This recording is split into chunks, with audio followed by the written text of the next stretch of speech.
Good evening, everybody. It's just past 8:30. Uh, Time for our self-defense daily dose here. Thank you guys for coming on. I know that it's late. A lot of you are busy. If you're watching live, let me know. Put a comment in the comment section, please. If you are watching on replay, go ahead and hit replay as well. Select this here and go. I want to talk today about rising to the occasion. Rising to the occasion. You hear this a lot. And when it comes to personal defense and threat neutralization, by the way, that's what TNT stands for. Some of you might think it's explosives and everything, but no, it's an acronym. TNT represents threat neutralization training. Threat neutralization, neutralizing threats. Whatever those threats are, I need you to be prepared for them. So, as you guys come on, drop me some hearts, put a comment in there so I know that you were here. If you're watching on replay, again, type in replay. But when it comes to self-defense and threat neutralization, on-the-job training or in-the-moment training is a really super bad idea.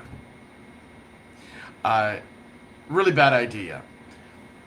You will never rise to the occasion when it comes to your personal defense. Never. You're not going to magically be able to do things that you've never practiced before, that you've never considered before. You'd be lucky. You're super lucky if that was the case. Let me tell you a story.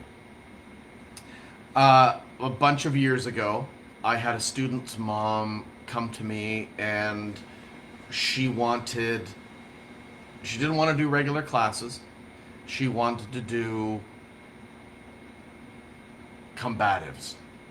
That's something that we talk about here.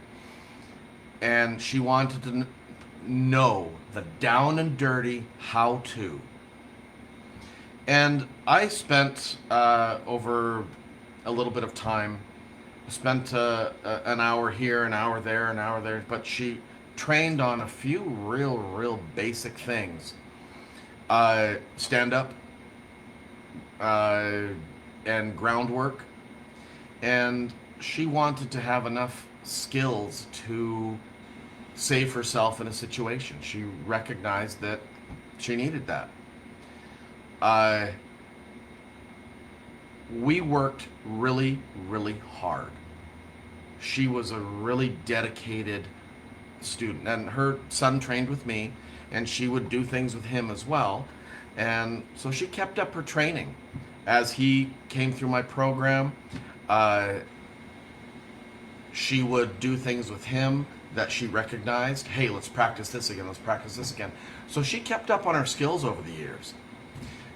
Every so often, she would, when I was doing a particular class, she would come in and train with us too, for that day. All right, back into the world she went. But she kept up on her skills. Now, they weren't top notch, in no way, shape, or form. However, she was at a bar here in Washington County. She was at a bar and was talking to a guy at the bar, and let him know information that she should not have let anybody know, like where she was going afterward. And so this guy, when she was about ready to go, he took off. No big deal. Well, he drove up the road out of town about a mile and a half, stopped his vehicle, put the hood up, and was standing out by the side of the road. And when she was headed home, just like she said she would, this guy was waving at her, and she pulled over. Hey, there's the guy from the bar. Let's stop and see what this guy's up to. He looks like his truck broke down. She got out and said, "You okay?" And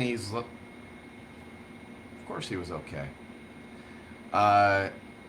He tried to rape her right in the ditch beside the road. He was trying to rape her. He put his hood down and it was there.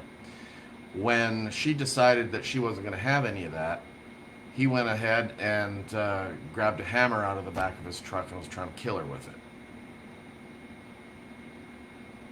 Serious. She fought this guy for a little over 20 minutes.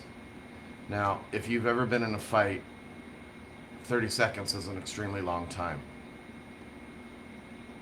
30 minutes is crazy long to be in hand-to-hand battle with somebody. This guy was motivated. And she was motivated to survive. She got her ass kicked. She really got her ass kicked. But he didn't get what he wanted, and she managed to get away from him and get out of there. So you will never rise to the occasion. You will default to the skills that you own. Physical skills deteriorate with time. So you have to maintain them.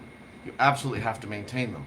And the time is, it's not something like that self-defense class you took back in college or back in high school 10 years ago, 15 years ago. That stuff's gone. And chances are it was kind of bullshit to start with.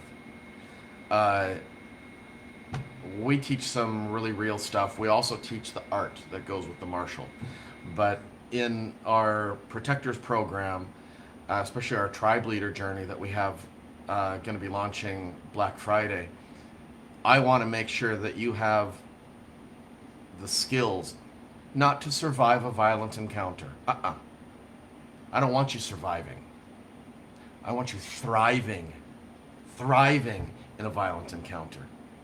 Question I have for you, right now, this moment, can you thrive in one? Whatever it is.